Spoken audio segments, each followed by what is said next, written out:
This is the AHSAA Weekly, presented by America's First Federal Credit Union.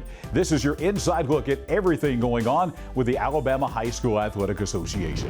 I'm John Holder. Coming up on this week's program, we'll look ahead to this week's AHSAA statewide game of the week here on WOTM. It's Opelika against Carver of Montgomery. We'll have the head coaches of both teams, Carver's Marcus Gardner and also Opelika's Eric Speakman. Also coming up this week, we will speak with the Associate Executive Director of the Alabama High School Athletic Association, Kim Vickers. Also retired volleyball coach and the 7A Making a Difference Award winner, Nancy Shoquist, this week. And we'll have highlights and more, all on this week's edition of the AHSAA Weekly, presented by America's First Federal Credit Union. Every bank has their own app, but it's just that, theirs. At AmFirst, our app was made for you, so you can personalize your dashboard, pay your bills, and redeem points for rewards you'll love. Get the app made for you at AmFirst. Back on the AHSAA Weekly, presented by America's First Federal Credit Union. Earlier in the week, the NFHS Section 3 in Baton Rouge honored former Executive Director of the Alabama High School Athletic Association, Coach Steve Savarese. For 15 years, one of the most satisfying aspects of retirement is, one of the most satisfying aspects of retiring is knowing when you retire that the staff that you leave behind, who I really call my children, because there's two new folks that I would have hired. One of them turned me down before, but Alvin, you did a much better job than I did. But knowing that they're there and going to continue the great traditions of the Alabama High School Athletic Association under the leadership of Alan Briggs, it's just truly rewarding. And it's like watching our children now as they grow and become adults to watch. I hate to call some of them children, but they are to me. And to watch them as they've grown professionally and now take the organization to another level, it's just a wonderful experience. And I want to let you all know, every one of you that I've gotten to know over the last 15 years, thank you for your hospitality, the way you treated Beth and I. We have just enjoyed Section 3. We look forward. I'm not going to come for 3 days next year in Section 3, but I do look forward to coming to see you in Alabama next year. Our staff will do a great job hosting you. And again, thank you for allowing us to be part of this great session. Thank you. Pardon me? I'm done.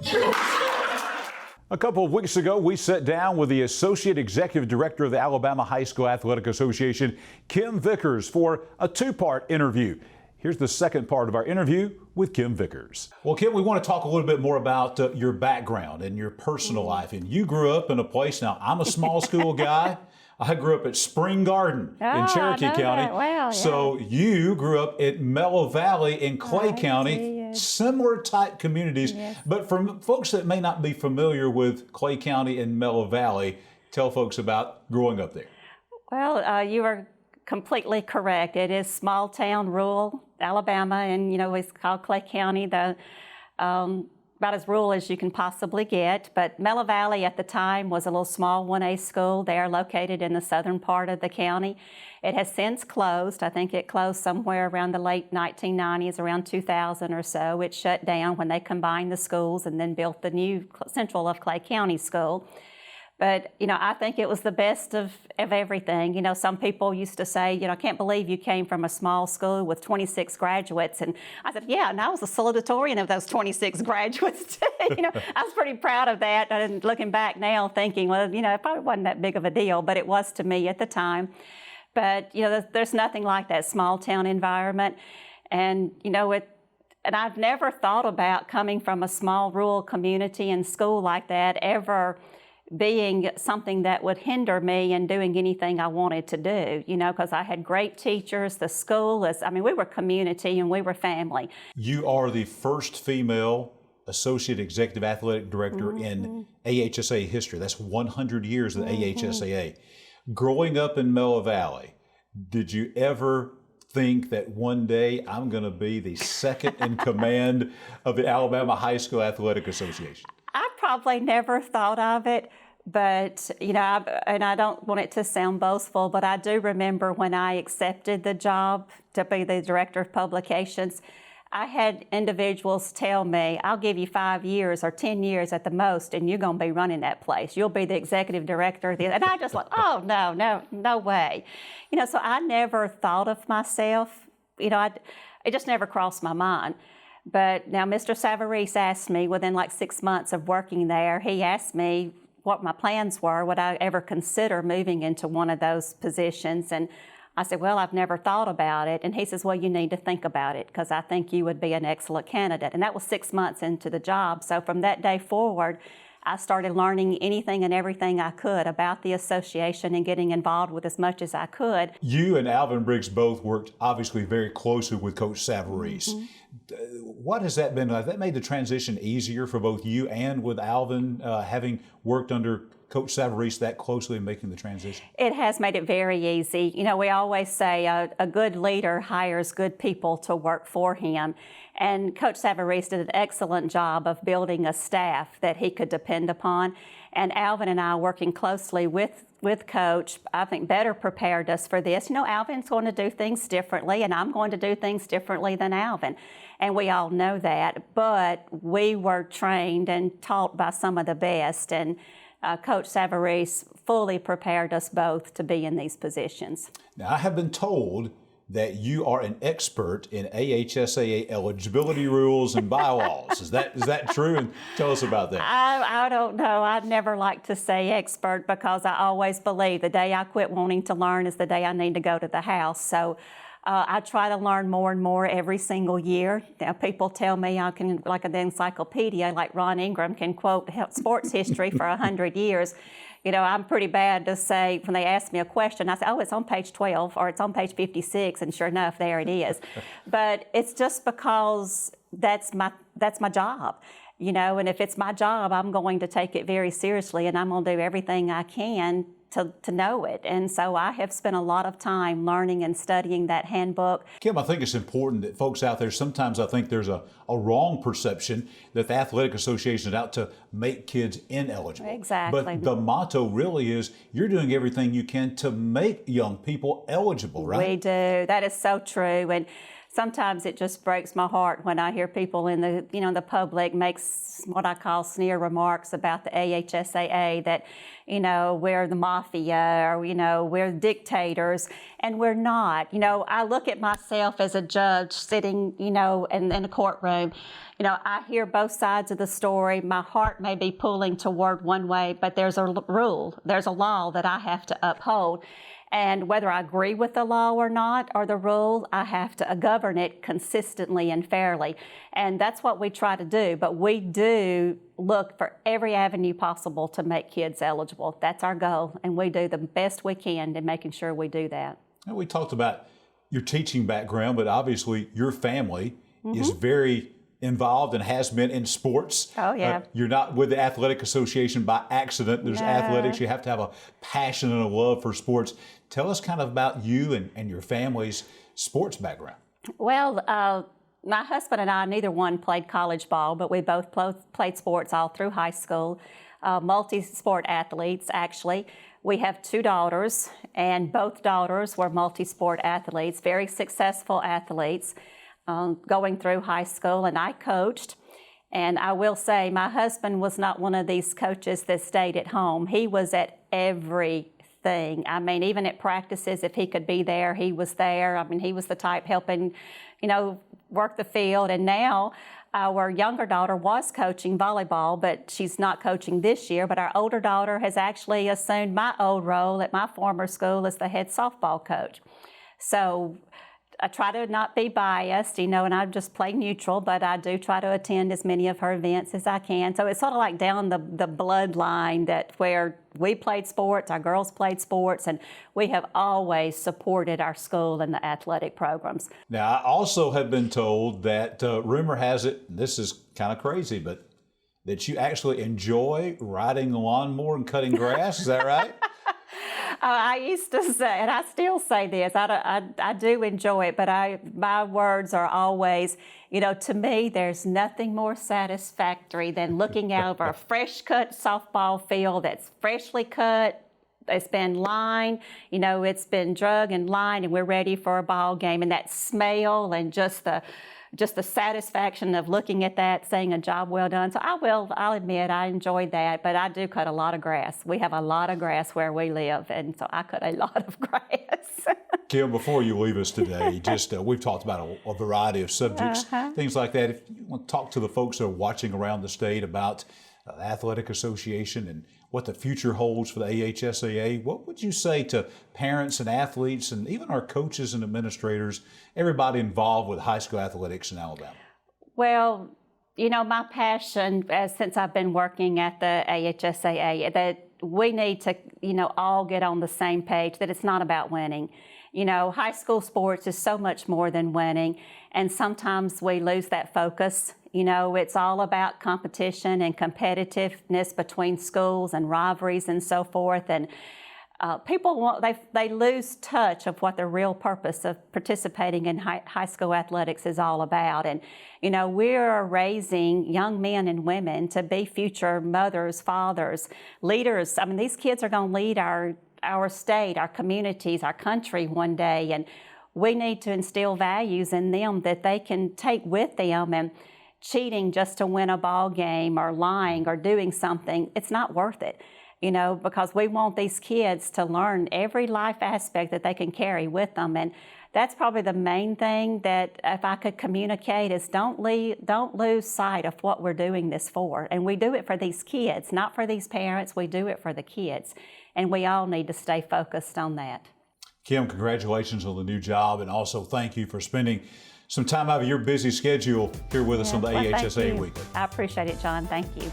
Kim Vickers, the new Associate Executive Director of the Alabama High School Athletic Association. Looking for a perfect checking account? Don't waste your time. No minimum balance, no monthly fees, and a convenient app. Now you could try and find that at a bank, or you could save yourself the trouble by checking with us. The AHSAA Weekly, presented by America's First Federal Credit Union, continues. Time to meet the Class 7A Making a Difference Award winner for 2021, retired volleyball coach Nancy Showquist. I come from a family of teachers. My grandmother, my sister, cousins, just aunts and uncles. And so, I was in high school, loved my sports, loved my athletics, and coaching back then just wasn't that involved. And being an athlete, I wanted more. And so what inspired me to go into coaching is I wanted more. I wanted to try to impact and try to make a difference with kids. I started out at St. Paul, so a challenge was trying to get girls involved in wanting to, be the best. And once they I came from a very good program over there. But it was a challenge just getting them to commit to more time spent. Let's get into club. Let's get into doing some things that'll grow you more as an athlete. Buying into, it's not just, we're not going to come in here August and just play August, September, October. We've got to start earlier. We've got to commit to the weight training, to the conditioning. We've got to, commit to doing those things where we're going to become better, because we had big schools to compete with, and I just didn't want to be your average team. I wanted to be better than that.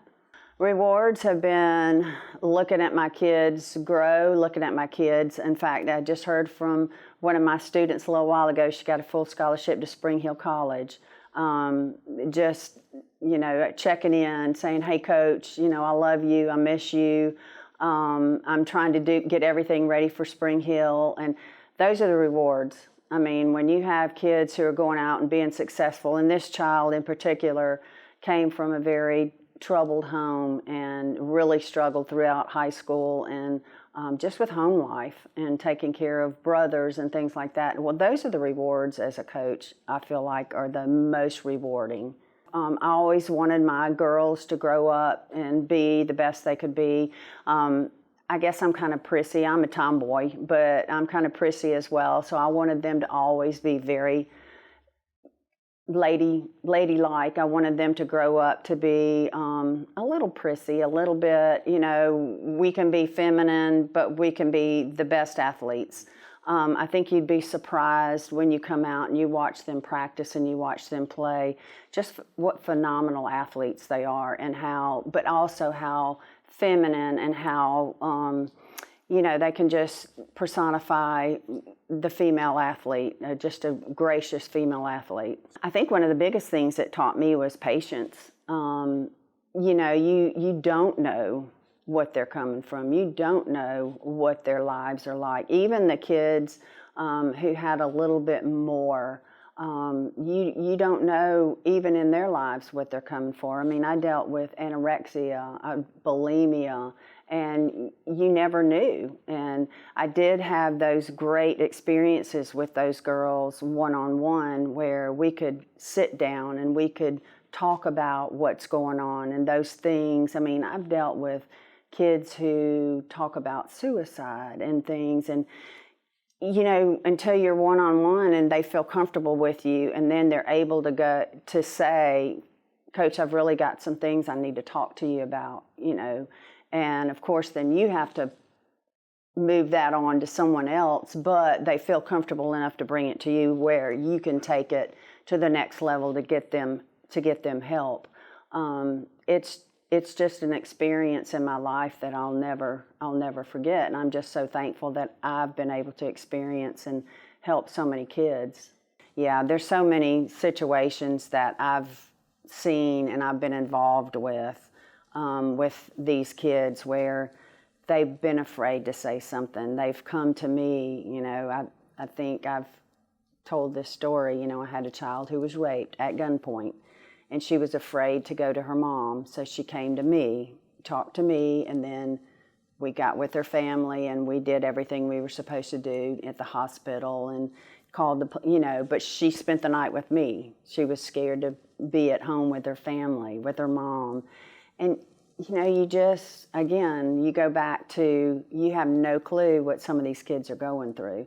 Hopefully most of them have wonderful, loving families, but you have families that just are not as supportive as you would hope they would be for these kids, because they're just kids, I just believe that if I'm going to do something, then, I'm not going to sit back and do it halfway. I'm not one of these coaches who ever sat still. I was up constantly moving, talking to the girls on the court. If you're not going to show passion, if you don't show the positive body language to them, then you're not being an example for them to want to put everything into it. We talk, again, on my team, we talk a lot about body language and being positive, and don't bring negativity into practice or onto the court during matches. Even the kids sitting on the bench, we talk about their body language. We talk about what they say on the bench can influence what's happening on the court. So yeah, passion's a big part of everything. I'm very, very competitive, and that is something that they see every day. In fact, they would still talk about, come on, Coach, come out here and do this. Well, I'm not able to because I have too many broken down parts now, but they know how passionate and how competitive I am. And I think the competition is the reason that it's, I've been able to maintain my energy and my just the passion for the sport. It's just such a great sport. I think just with what I said, to see the successes of the kids, to see them grow up and to see them go on and be successful. If it's not a teacher, I've got a lot of teachers out there. I've got a lot of coaches out there, and that's a lot of fun. Doctors and lawyers and moms and, just family people.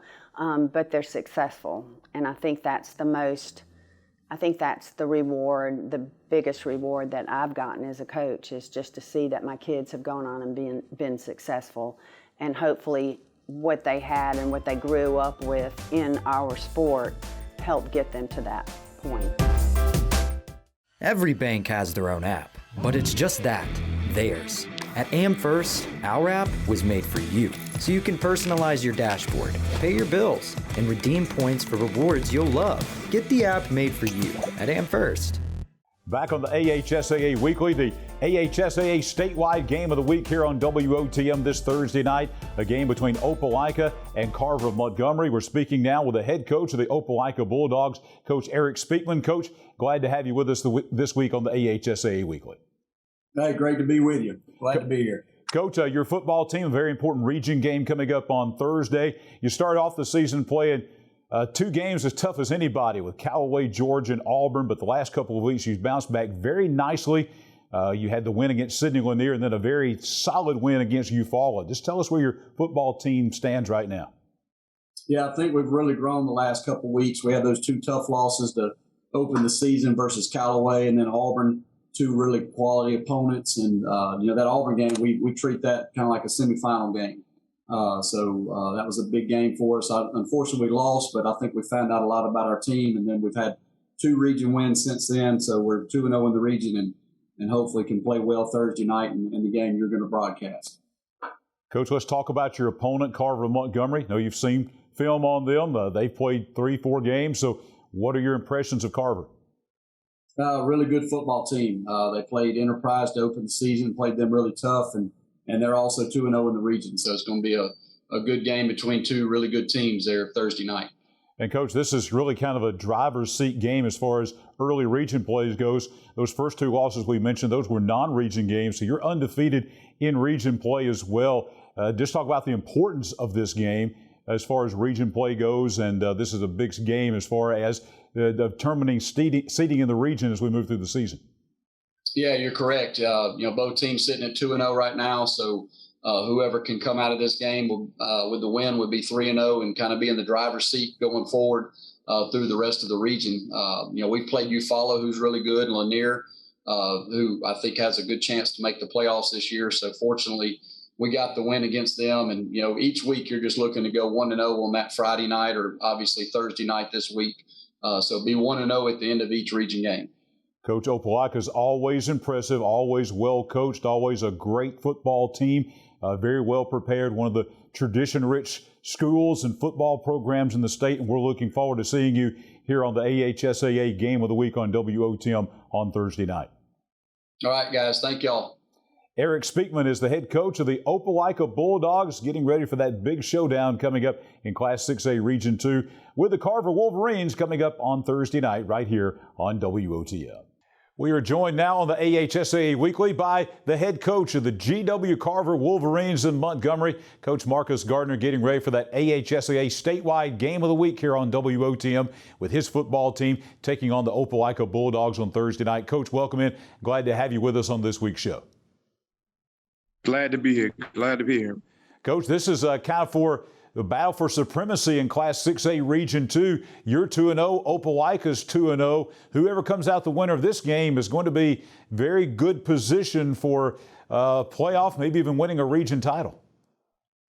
Yes, sir. We taking every game one at a time. Like I told the guys, right now it's a region championship game.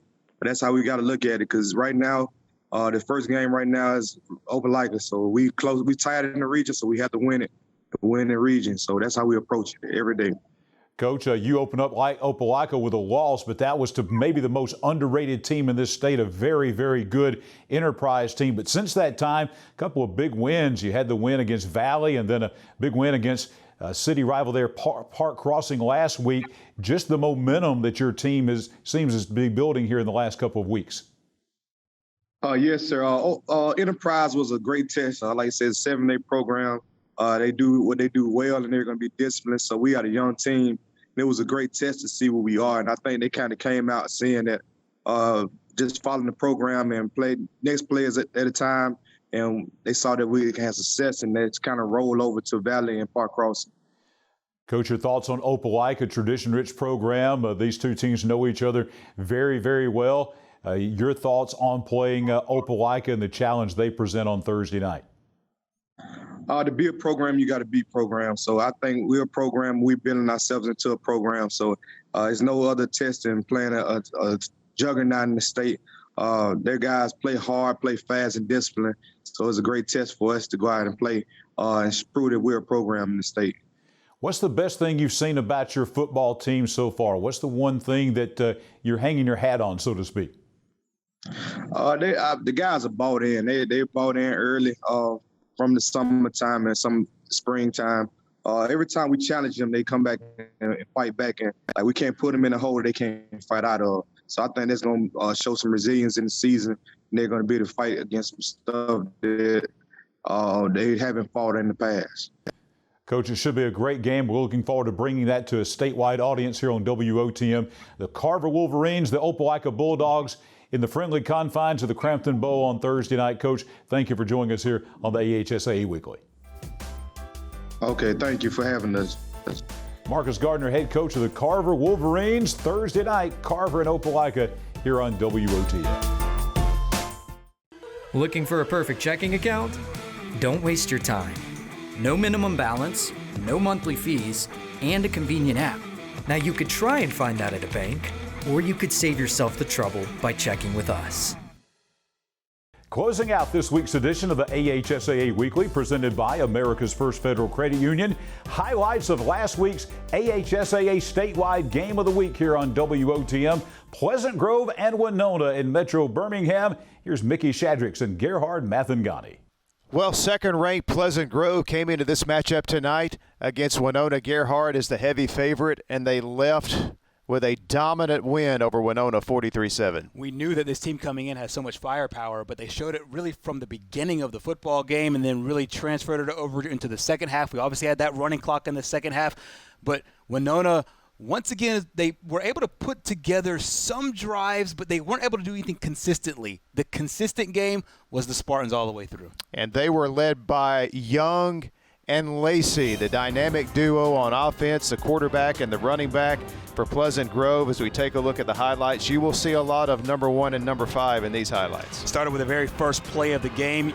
You give it to Lacey, and the senior turns on the Jets, and he's gone. And that was kind of an indicator of what the night would be like offensively for Pleasant Grove. And then Young, with his legs here, taking it in for the touchdown, the early 12-0 lead for Pleasant Grove. And then Lacey, doesn't matter if he was running to the inside or to the outside. Here, just an impressive run, stops it right there on a dime, shows his athleticism. And then he's able to get into the end zone a few plays later, shows the strength there at the very end of the run.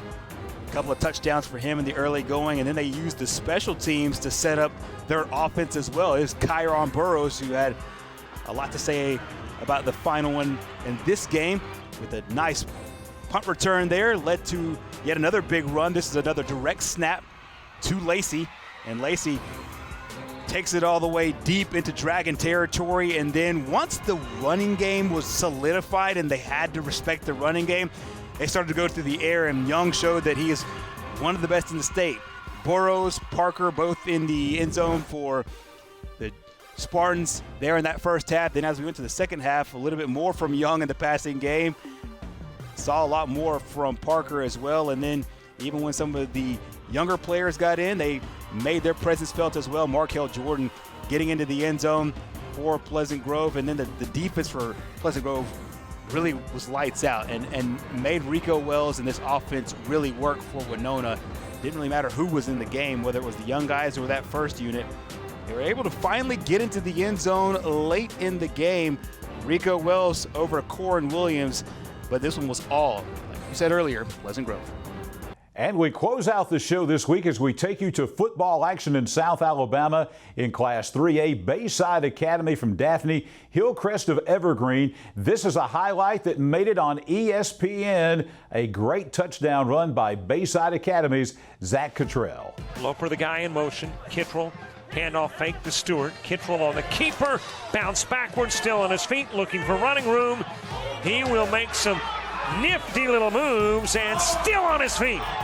Inside the 30, down to the 20, to the 10. Touchdown, Zach.